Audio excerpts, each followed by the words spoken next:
जे मंदिर रे काम करती अथवा मंदिर सहित जड़ित सेमाने अंततः जगन्नाथ महाप्रभुंक संपर्क में सामान्य ज्ञान रखिथिबे बोली समस्ते भावती। कोपटे बड़ ठाकुर बसंती, कोपटे कालिया शांत, चतुर्धा मूर्ति काहाकू कहती, ए सबू अंततः सामान्य ज्ञान थिबा आवश्यक। हेले चलित वर्षर कैलेंडर देखि लागुची एभली गुरुचंडाल दोष करिथिबा व्यक्ति जगन्नाथ संस्कृतिर ज अक्षर मध्य जानन्तिनी। एथिपाई किए दंडित हेबा कथा ताहार विचार जनता करिवे। किछि एभली प्रतिक्रिया एबे सोशल मीडिया रे देखिबाकू मिलिछि।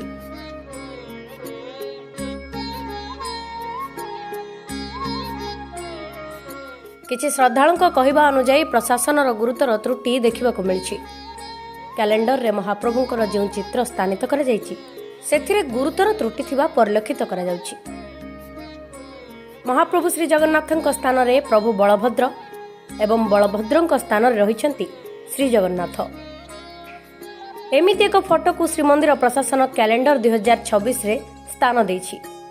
सेपरि रथयात्रार एक फोटो मध्य कैलेंडर रे रहितबा बेले सेथिरे मध्य त्रुटि देखिबाकू मिलिछि। तेबे कैलेंडर छपा हेबा पूर्वरु कहा परामर्श रे श्रीमंदिर प्रशासन एभली त्रुटिपूर्ण फोटो कैलेंडर रे स्थान देछि ताकू नहीं सेवायत माने मध्य प्रश्न उठेइछन्ति। जगन्नाथ संस्कृति को विकृत करथिबा अनुष्ठान और व्यक्ति विशेष विरोध रे दृढ़ कार्यानुष्ठान नियाजिबो बोली श्रीमंदिर प्रशासन पक्षरु निष्पत्ति होइतिबा बेले खोद श्रीमंदिर प्रशासन एहाको उल्लंघन करिबा एबे साधारण चर्चार विषय होइछि। तुरंत त्रुटिपूर्ण कैलेंडर को श्रीमंदिर प्रशासन प्रत्याहार करनेबाकू दाबी जोर धरिछि।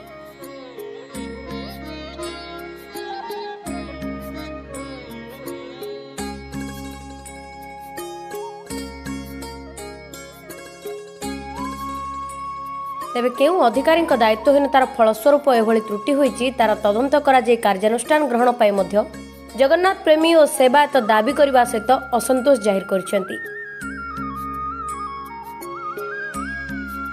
सेपटे फोटो एक चित्रकर काहीं कौ काल रे तालपत्र रे खोदेई करथिले जहाकू एबे कैलेंडर रे स्थान देछि श्रीमंदिर प्रशासन।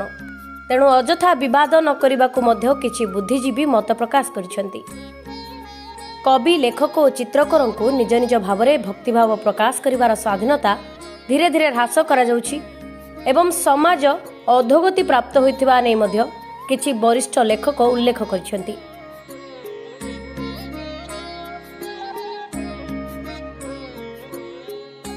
एथिरे माटीर कवि सारला दास का वर्णना एवं बलराम दास का वर्णनार मध्य उदाहरण देइछन्ति किछि साहित्यिक।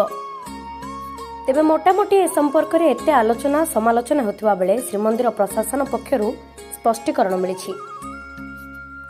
श्रीमंदिर प्रशासनर कहिबा अनुसार यह द्वादश शताब्दीर एक शिल्पी द्वारा चित्रित तालपत्रर चित्र जहाकु नै होइतिबा आलोचना एवं समालोचना को ग्रहण करी श्रीमंदिर प्रशासन पक्षरु ए कैलेंडर को बिक्री बंद करा जायछि।